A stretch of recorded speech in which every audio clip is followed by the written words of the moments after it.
جی دیکھیے، حتمی ٹارگٹ تو ہندوستان کو بین الاقوامی دباؤ کے تحت میز پر لانا ہے، لیکن وہ دباؤ اس وقت تک جنریٹ نہیں ہوگا جب تک ہم چار چیزیں میز پر نہیں رکھتے، دنیا کے لیے بھی اور ہندوستان کے لیے۔ پہلی چیز یہ ہے کہ ہندوستان پاکستان میں دہشت گردی کا سپانسر ہے، جو ہم نے دیکھا ہے بلوچستان میں اور خیبر پختونخوا میں، لیکن اس کے علاوہ بھی جو جس طرح امریکہ اور کینیڈا کی طرز پر اس نے پاکستان میں، اس کے اپنی اعتراف ہے ہندوستان کے وزراء کا کہ وہ پاکستان میں کرائے کے قتل کرواتے ہیں، اسیسینیشن کیمپین انہوں نے چلائی، اور اس کے ہمارے پاس الحمدللہ شواہد بھی موجود ہیں۔ تو لہذا پہلا تو یہ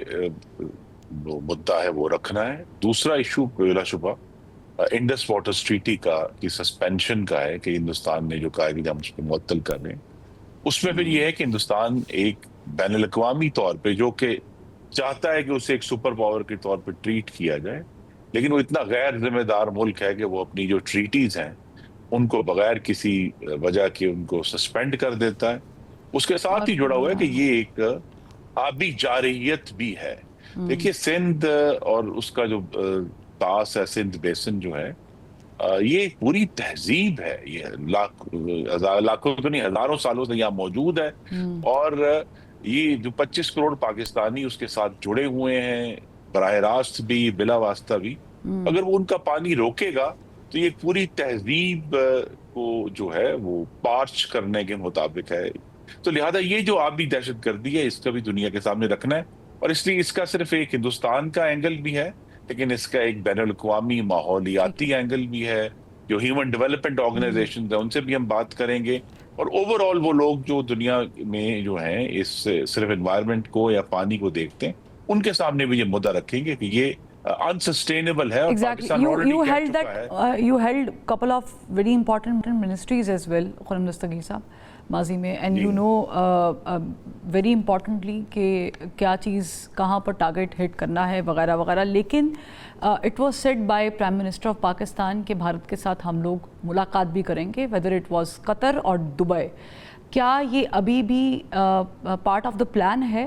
اور کیا اس پارٹ آف دا پلان سے پہلے، اس میٹنگ سے پہلے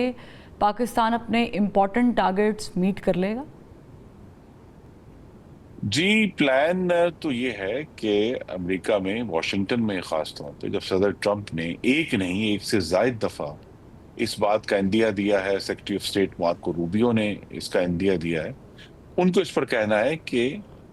ہم اس پر تیار ہیں، لیکن جس طرح میں نے کہا جو دہشت گردی کا معاملہ ہے، پانی کا معاملہ ہے، تیسرا جس کے اوپر کم گفتگو ہوئی ہے وہ یہ کہ ہندوستان نے معرکہ حق کے دوران جب آخری دن 10 تاریخ کو پاکستان پر بیلسٹک میزائل پھینکے ہیں جو آ کے نور خان بیس کو بھی لگائے گئے، ایگزیکٹلی۔ یہ ایک بہت ہی بڑی غیر ذمہ داری تھی، یعنی پاگل پن کی حد تک غیر ذمہ داری تھی، کہ وہ بالکل جنگ کو جو ہے وہ نیوکلیئر جوہری جنگ کے دہانے پہ لے آئے۔ تو یہ بھی ان کے سامنے رکھنا ہے۔ تو اسینچلی مدعا یہی ہے کہ ہندوستان ایک غاصب، ایک غیر ذمہ دار، اور انگریزی کا لفظ ایک روگ ریاست ہے، یعنی بدماش ریاست ہے۔ تو لہذا پاکستان جو ہے وہ ان سب ایشوز کے اوپر بات کرنے کے لیے، ٹیررزم کے اوپر، اور اصل جو آئی تھنک اس کا جو فائنل سمیشن ہے وہ یہ ہے کہ اگر ہمیں ہندوستان اور پاکستان کے درمیان مستقل امن چاہیے تو پھر کشمیر پر بات کرنی ہوگی، ہاں، ورنہ بار بار اگر پہلگام کا واقعہ ہوا تو کشمیر کو ہم نے اسینچلی اس جو موجودہ مخدوش صورتحال ہوئی، جنگ تک گئی، اس کے حل کے طور پر پیش رکھنا ہے ایگزیکٹلی، دنیا کے سامنے کہ لیکن جی یہ پرابلم ایک یہ حل ہے کہ اگر کوئی ہاں مودی سرکار جیسی سرکار کے جو پہلگام واقعے پہ ثبوت دینے کی بجائے الٹا وار ہی کرنا شروع کر دے تو اس کے لیے کشمیر کا ایشو حل ہونا موت ہوگی، کیونکہ ان کی سیاست سے چمک رہی ہے۔ لیکن اگین خرم دستگیر صاحب، میں چاہوں گی کہ ہم کچھ جو اندرونی معاملات ہیں اس پر بھی ایک نظر ڈالیں۔ سید عاصم منیر اب فیلڈ مارشل ہیں، اور سوال سادہ سا یہ ہے کہ کیا ان کے فیلڈ مارشل ہونے کے موقع پر جب ان کو بیٹن پیش کیا جا رہا تھا، اس میں شہباز شریف صاحب کی تو رضامندی تھی ہی تھی ظاہر ہے، لیکن نواز شریف صاحب بھی خوش تھے؟ کہ دیکھیے یہ سوال بار بار کیا جاتا ہے، لیکن جو تمام موجودہ وفاقی حکومت کے جو کلیدی فیصلے ہیں وہ صدر مسلم لیگ نون محمد نواز شریف کی مشاورت سے ہوتے ہیں اور ان کی پوری اس کے اندر مشاورت شامل ہوتی ہے۔ ٹھیک ہے، چلیں آپ نے اس کو کلیئر کر دیا ہے کہ وہ ان کی رضامندی شامل تھی۔ نہیں، میں اسے کہہ سکتی ہوں، آپ کلیئر کر دیں کہ ان کے فیلڈ مارشل کے خطاب میں نواز شریف صاحب کی 100% رضامندی تھی، وہ خوش تھے۔ پرسنٹیج تو میں نہیں جانتا، یہ تو ایک قیاس آرائی کی بات ہے، لیکن یہ جو فیلڈ مارشل کا خطاب تھا، یہ اندرونی طور پر اس کو دیکھا گیا کہ جی فوج کو آنر دیا گیا، لیکن یہ ایک ہندوستان کو سگنل بھی تھا، دنیا کو بھی سگنل تھا کہ پاکستان الحمدللہ یہ جنگ جیتا ہے، اور پاکستان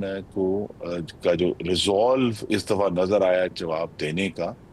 وہ اب مزید مضبوط ہوا ہے۔ تو اس کا صرف یہ نہیں ہے کہ ایک ڈومیسٹک جو فوج کے سربراہ تھے ان کا ایک اعزاز جو ہے وہ اونچا کر دیا گیا، دنیا کو بھی ایک سگنل دیا گیا کہ یہ وہ پاکستان نہیں ہے کہ ہندوستان کشمیر پر قبضہ کر لے اور ہم جواب میں یہ کہیں کہ ہم 1.5 منٹ یا آدھا گھنٹہ کھڑے رہا کریں۔ ٹھیک ہے، چلیں میں آپ کے جواب سے یہ اخذ کر رہی ہوں نتیجہ کہ نواز شریف صاحب خوش تھے اور ان کی رضامندی کے ساتھ یہ جو کچھ ہوا وہ ان کی رضامندی کے ساتھ ہوا۔ میں تھوڑا سا آگے موو کرتی ہوں خرم دستگیر صاحب، وہ یہ ہے کہ آج اسلام آباد ہائی کورٹ کے سامنے پاکستان تحریک انصاف نے احتجاج کیا۔ علی امین گنڈا پور صاحب نے کچھ دھمکیاں شمکیاں بھی لگائی ہیں، تھوڑے غصے میں لگ رہے تھے، جلال آیا ہوا تھا، اور بلکہ عمران خان صاحب کی جو بہن ہے علیمہ خان صاحبہ، انہوں نے تو الزام بھی لگا دیا۔ یہ میرا سوال نہیں ہے، میرا سوال یہ ہے کہ احتجاج کیا ایک ایسی جماعت جو ایک عرصے سے احتجاج، لانگ مارچ، دھرنا یا جلسے کرنے کی کوشش کر رہی تھی، وہ نہیں کر پائی۔ ڈیل تو نہیں میں کہوں گی، لیکن لگ یوں رہا ہے کہ آپ لوگوں نے ڈھیل دے دی ہے۔ نہیں دیکھیے، وہ انہوں نے جو نعرے لگائے وہ ان میں سے کچھ بہت قابل اعتراض بھی تھے، اور جو پارٹی خود بینیفیشری ہو عدلیہ کی انتہائی مہربانیوں کی، ان کو اب سوچ سمجھ کر ہی اعتراض کرنا چاہیے۔ جس عدلیہ نے، اگر میں آپ کو یاد کرا دوں، لاہور ہائی کورٹ نے ایک دن میں 51 ضمانتیں دی تھی بانی چیئرمین کو، تھوڑی بھی نہیں۔ تو لہذا وہ اب ان کو جب عدالتوں کا سامنا کرنا پڑ رہا ہے اور ان کو اس طرح کا جھکاؤ نہیں مل رہا، تو وہ اب غصے میں لیش آؤٹ کر رہے ہیں۔ اور وہ اگر میں تعداد کے اوپر بھی تبصرہ کرنا جو ہے وہ یہ جگہ نہیں ہے، لیکن یہ اگر چند لوگ آ کے کچھ نعرے لگا، جی یہ وہی پی ٹی آئی جن کو اجازت نہیں ملتی تھی۔ میرا سوال صرف یہ ہے کہ کیا حکومت کا فوکس ہٹ گیا ہے، کیا پرابلم ہوئی ہے کہ حکومت کریے ٹھیک ہے یار، لگے ہوئے ہیں تو لگے رہنے دو۔ دیکھیے جو اتنی قلیل تعداد میں اگر کوئی نعرے آ کر، اتنے لوگ تو ایک چھوٹے سے ہائی کورٹ کا، بلکہ جو فل کورٹ ہے اس کا بھی نہیں، بلکہ کسی بھی ایک چھوٹی عدالت کے اندر آ جاتے ہیں۔ اگر اس پر احتجاج کرنا چاہتے ہیں تو آپ کو تو خوش ہونا چاہیے کہ جی ان کو جو ہے، چاہے جتنے بھی قابل اعتراض نعرے تھے، لیکن انہوں نے اپنا اظہار کر دیا، اور اظہار کر کے وہ اصل ایشو یہ ہے آئی تھنک حکومت کے لیے کہ اگر جو احتجاج ہے وہ پرامن ہوگا،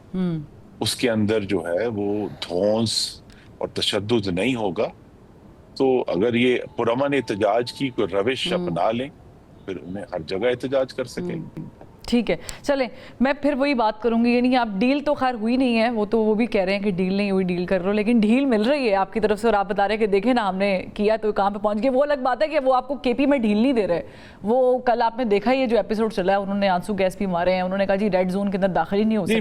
میری صرف ان سے کہ انصاف جو ہے نا، وہ کہتی ہے جی ہمارے پاس احتجاج کے علاوہ کوئی رستہ نہیں ہے۔ ان کے سامنے ایک واضح رستہ موجود ہے، ٹھیک ہے، جو خیبر پختونخوا میں رہنے والے میرے بھائیوں اور بہنوں کی خدمت کا راستہ ہے، ان کی زندگیاں بہتر کرنے کا راستہ ہے، ان کو تعلیم، امن، صحت جو ہے، انفراسٹرکچر اور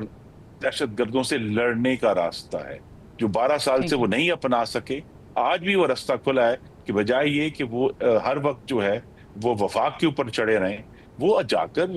وہ لوگ جنہوں نے ان کو 3 دفعہ ووٹ دیے ہیں ان کی خدمت کریں۔ اور پوری دنیا میں تحریک انصاف کے کارکنوں سے بھی میری استدعا ہوگی کہ وہ سب لوگ جو انٹرنیٹ کے اوپر مختلف قسم کی، کہ وہ جا کر تحریک انصاف